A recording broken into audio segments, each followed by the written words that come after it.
projet magnifique qui est celui d'être vivant dans un monde vivant. Et qui de mieux pour nous parler de ça qu'une personne qui a ouvert sa vie à fédérer, aider, mettre les gens ensemble. J'ai l'immense joie d'inviter mon amie Isabelle Desplat à monter sur la scène.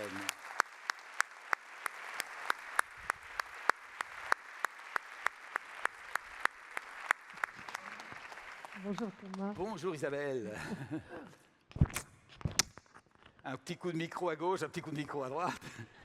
Isabelle, tu es multifacette, tu es psychopatricienne en Internal Family System, IFS, et tu es enseignante, formatrice certifiée en communication non violente. Nous sommes collègues dans cette voie-là. Et tu as notamment fondé le réseau Colibri avec Pierre Rabhi en son temps. Et tu es très investie dans beaucoup d'enjeux collectifs et de changement de conscience. Tu as un parcours magnifique et j'ai hâte que tu puisses nous en partager les éléments. Tu m'as demandé en effet de revenir un petit peu là-dessus parce que tu dis que le parcours, c'est l'enseignement souvent. Oui. Ce n'est pas quelque chose que j'ai plaisir à faire, mais je vais le faire parce que tu me l'as demandé. Et pour dire oui, ce petit oui qui nous a été rappelé ce matin comme étant ouvreur de porte. Moi, j'ai commencé comme pas mal d'entre vous, je pense, dans la foulée de ce que mon milieu me proposait, c'est-à-dire à cette époque-là, c'était faire une école de commerce, ça ouvre à tout. Et puis... ensuite, je cherchais le facteur humain dans l'entreprise et entendre quelle est la meilleure idée pour faire de l'argent ne m'a pas suffi. Donc, je suis allée vers les ressources humaines. Et là, j'ai vu que les humains étaient des ressources et ça m'a aussi chagrinée. Jusqu'à ce que je commence quand même à faire une carrière dans l'entreprise, en management commercial, puis en formation de jeunes. Je me suis dit, là, il faut aller former les jeunes, c'est eux qui sont l'avenir. Et à former des jeunes pour faire des métiers qu'à un moment, je n'arrivais plus à faire parce que je ne voyais plus de sens, en fait. Et donc, j'ai fait un burn-out, étant très engagée dans ce que je fais. Et à 30 ans, paf, tout s'arrête. Et c'était l'occasion d'une grande bifurcation. Et donc, là, deuxième temps de vie, j'ai fait un choix assez radical. Je me suis engagée au sein d'une communauté spirituelle qui était en quête de la beauté sous toutes ses formes. Et j'ai vécu une expérience pendant 8 ans magnifique au plan humain parce qu'on avait un idéal partagé extrêmement fort et une dimension spirituelle forte aussi. Et en même temps, j'ai vécu aussi le théâtre des ombres qui se mêle à la lumière et comment les abus de pouvoir peuvent venir s'immiscer, s'inviter dans le plus beau et mettre par terre un magnifique projet humain. Et du coup, est arrivée ma troisième période de vie où je me suis dit, là, il faut que j'apprenne comment fonctionnent les humains. D'abord moi, les autres, les relations, comment on peut créer quelque chose ensemble quand on a un idéal fort et qui nous permette d'apprivoiser ces ombres, de faire connaissance avec notre humanité, aussi bien dans sa grandeur que dans ses ténèbres. Voilà ce que j'ai fait. Du coup, je me suis formée à la communication non violente, à la gouvernance partagée, à l'IFS. Et puis, j'avais rencontré Pierre Rabhi avant, dans cette période où j'étais en communauté. Et quand il m'a proposé de créer ce mouvement, qui s'appelait à l'époque le Mouvement pour la Terre et l'Humanisme, je me suis dit, c'est d'accord à une condition, c'est que vu que Pierre enseignait beaucoup la coopération avec la nature et comment nous sommes partie prenante de cet univers sublime, je lui ai dit, d'accord, mais si on coopère entre nous, on ne peut pas faire une gouvernance comme pyramidale, classique.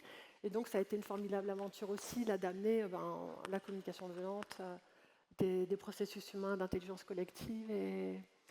Et voilà. Est-ce que Merci ça répond à ta question d'avoir dépassé tes appréhensions pour nous partager ce parcours édifiant à mes yeux. Qui représente bien pour moi la leçon de vie. Tu as écouté ton fil rouge, ton tressaillement de vie qui t'indiquait j'ai besoin de plus de sens, j'ai besoin que ma vie serve à quelque chose. Et tu as quitté des métiers qui étaient sans doute rentables et peut-être confortables sur le plan matériel, mais pour trouver quelque chose qui soit plus sensé et qui t'ouvre au vivre ensemble. Et donc, je suis intéressé, évidemment, dans ce thème que nous travaillons maintenant, de la séparation, la culture de la séparation, division, morcellement, de voir qu'est-ce que ça t'inspire, cette notion de séparation-division. Alors, déjà, j'ai envie de dire que ce fil rouge, pour moi, on tire des bords. Pour tous ceux qui se disent « Ah, il devrait être tout droit », ben non, en fait, on tire des bords et on fait des choix qui nous rapprochent de ce fil du vent, en fait, et du souffle. Et aujourd'hui, ma compréhension de la séparation et de pourquoi nous vivons dans un monde divisé a beaucoup appris et s'est enrichi notamment des éclairages de l'IFS que j'ai envie de partager là parce que ça m'a donné quelques repères que je trouve précieux pour comprendre, et pour comprendre aussi à quel endroit ça s'articule entre le collectif et l'individuel.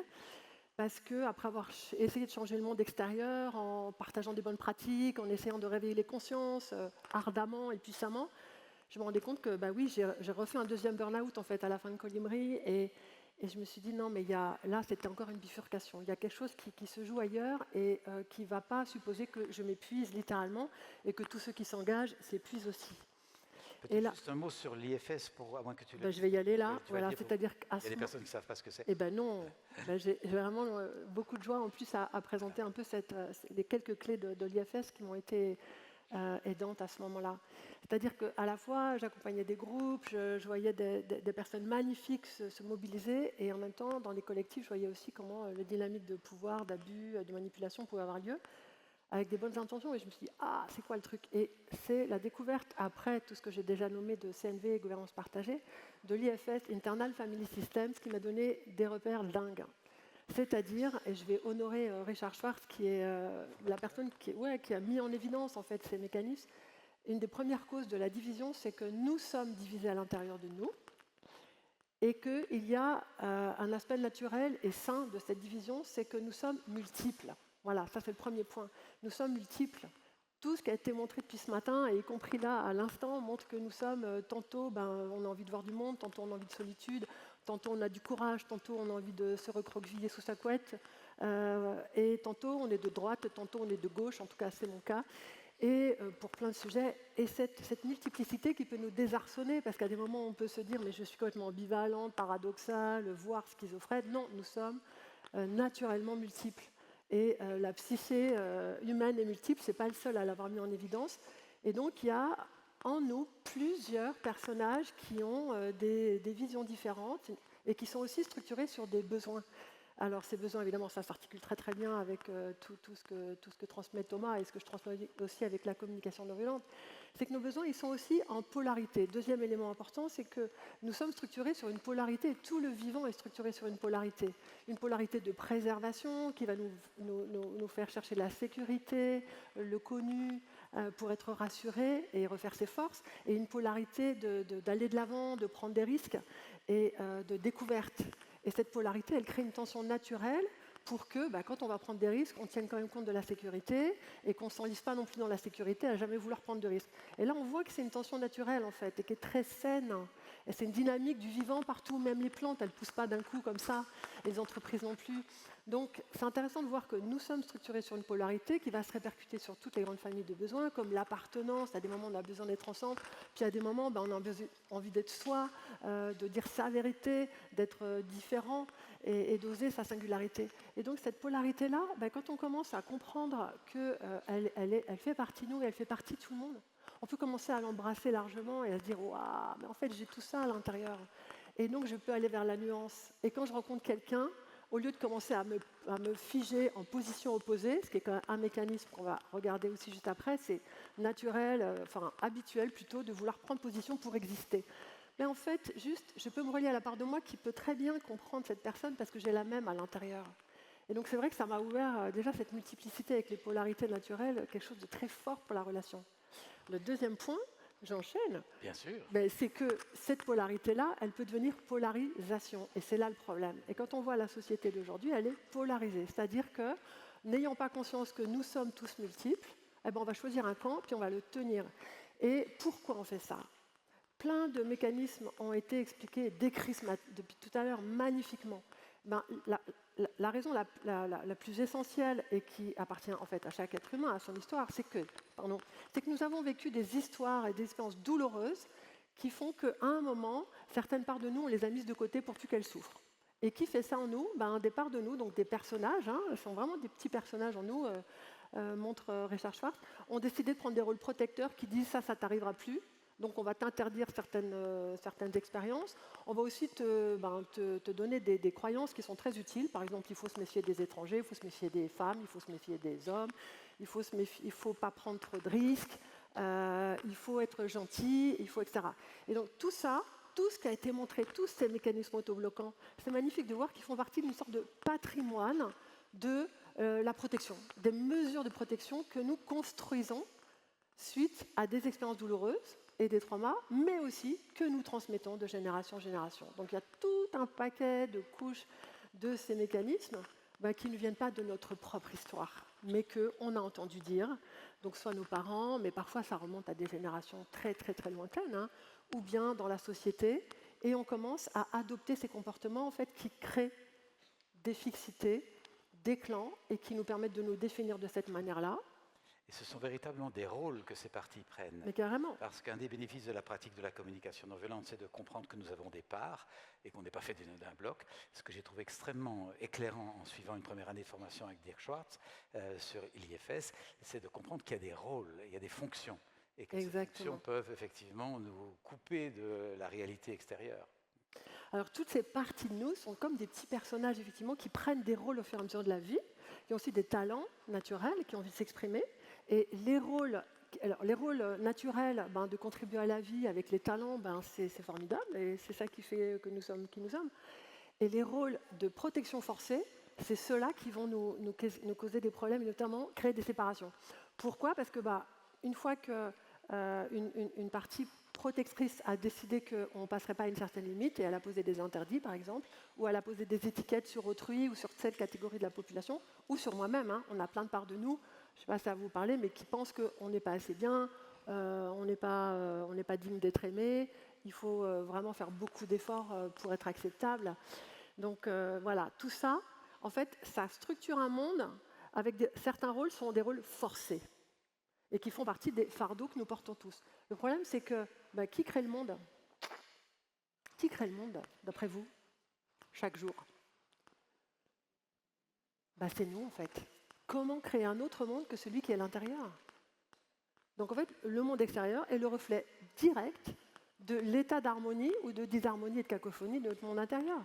Donc, c'est à cet endroit-là que moi, j'ai commencé à vraiment m'engager dans cette voie, à dire, waouh, vous qui voulez transformer le monde, venez regarder comment vous pouvez régler des conflits à l'intérieur que vous allez du coup arrêter de générer à l'extérieur ou que vous allez être capable facilement de résorber en remettant de la coopération parce qu'il y aura cette façon de réunir, de rassembler plutôt que d'opposer et de séparer. J'aime beaucoup cette clarté que tu as sur... Merci. De nouveau, pour nous responsabiliser, nous reproduisons dans le monde extérieur exactement ce qui se passe dans notre monde intérieur. Et donc, c'est là-dessus qu'on a du pouvoir. Exact. Ce sera presque vain de tenter de changer l'extérieur tant qu'on n'a pas transformé l'intérieur. Je crois qu'en ce moment, nous sommes arrivés à ce moment de bascule. Que les gens qui veulent reprendre leur pouvoir, ils vont aller vers ça. Et nous avons des moyens pour ça. Ça peut être le troisième repère que je voudrais donner de l'IFS avant d'aller donner des aspects pratiques après. C'est que Richard Schwartz a mis en évidence, grâce à ces entretiens multiples qu'il a fait avec des personnes, comme l'avait fait Marshall Rosenberg d'ailleurs, avec des criminels, des personnes étiquetées comme criminelles parce qu'elles ont commis des actes contre autrui, que ces personnes-là, quand les parts d'elles-mêmes, qui étaient des parts protectrices extrêmement chargées, se mettaient de côté, ces personnes avaient accès à l'intérieur d'elles à un être compassionnel, connecté, capable de bienveillance et de regret pour ce qu'ils avaient fait. Et cette essence interne que Richard Schwartz a constatée chez tous ses patients, eh bien, on peut l'appeler le centre de l'être. Dans l'IFS, on l'appelle le self. Mais c'est cette essence que chacun de nous a et est profondément, en fait, derrière toutes ces voiles. Et cette essence-là, elle n'est jamais atteinte. Elle a des ressources infinies et inaltérables pour créer la paix, déjà dans notre monde intérieur. C'est pour ça que dans cette approche, c'est ce self qui est le thérapeute intérieur, l'harmonisateur.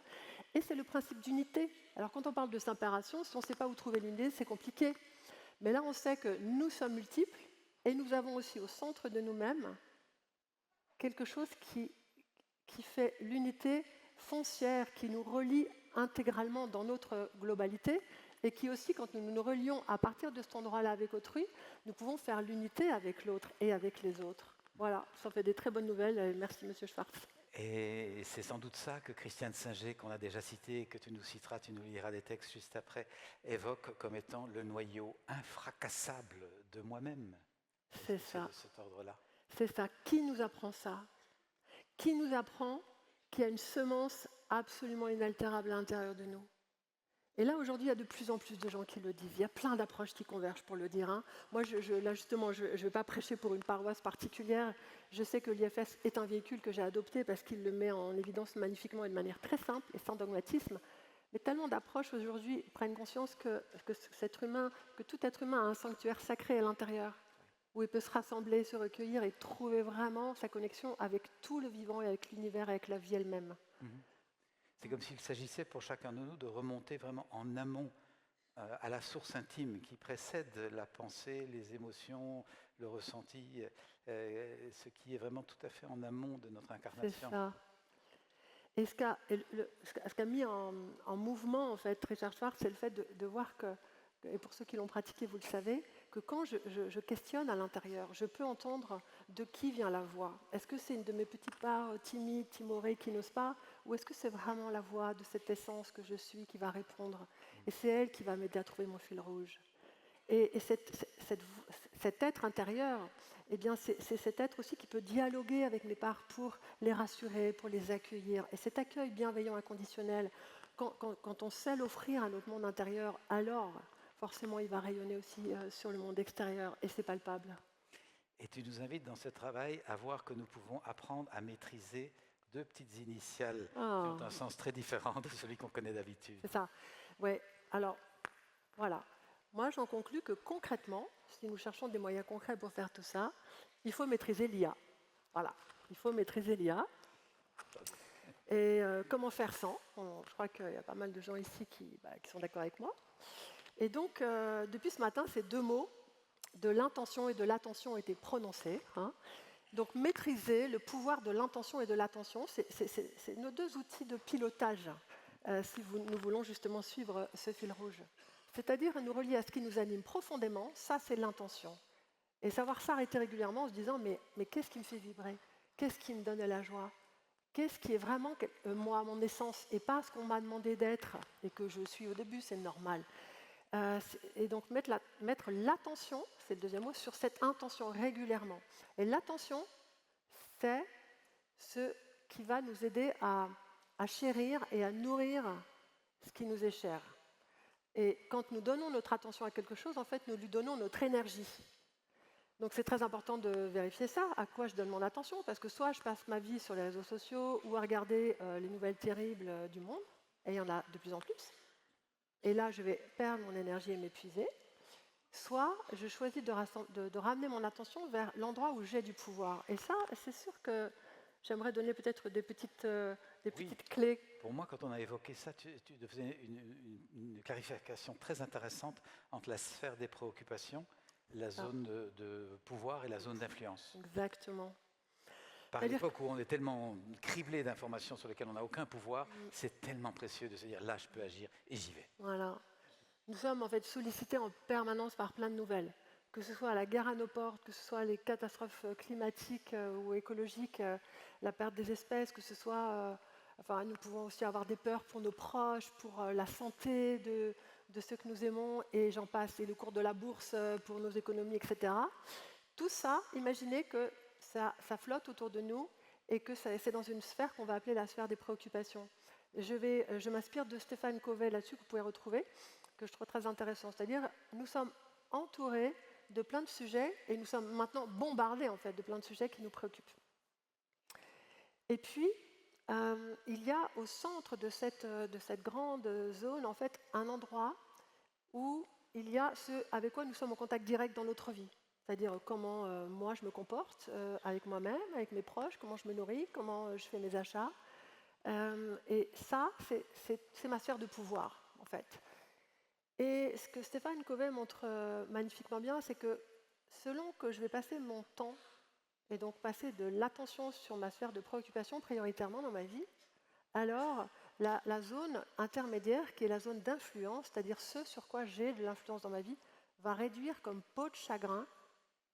Alors que si je mets mon attention vers ce sur quoi j'ai du pouvoir, c'est-à-dire moi, mes choix, ma manière de me comporter avec moi-même pour pouvoir offrir aussi cette manière bienveillante d'être avec autrui, alors de proche en proche, et par contagion, ma zone d'influence, qui est la zone intermédiaire, va se diluer, va s'expanser. Et c'est comme ça que toutes les personnes qui ont eu un impact positif dans le monde, en fait, ont toujours procédé. C'est toujours en étant de proche en proche, en regardant qu'est-ce que je peux faire ici et maintenant dans cette situation. Donc, moi, je trouve ça, enfin, moi, ça me donne de l'aide pour savoir combien de temps je passe à regarder les nouvelles qui m'assassinent, en fait, qui me désespèrent. Et ce n'est pas non plus une manière de vouloir être aveugle sur ce qui se passe. Mais il n'y a pas besoin de tout savoir. Il y a besoin de savoir l'essentiel, d'avoir les yeux ouverts, mais le cœur ouvert aussi, pour pas qu'il se ferme, ce cœur. Parce que c'est lui notre source. Donc voilà, les 3 sphères, ouais. Merci de les avoir rappelés, merci beaucoup.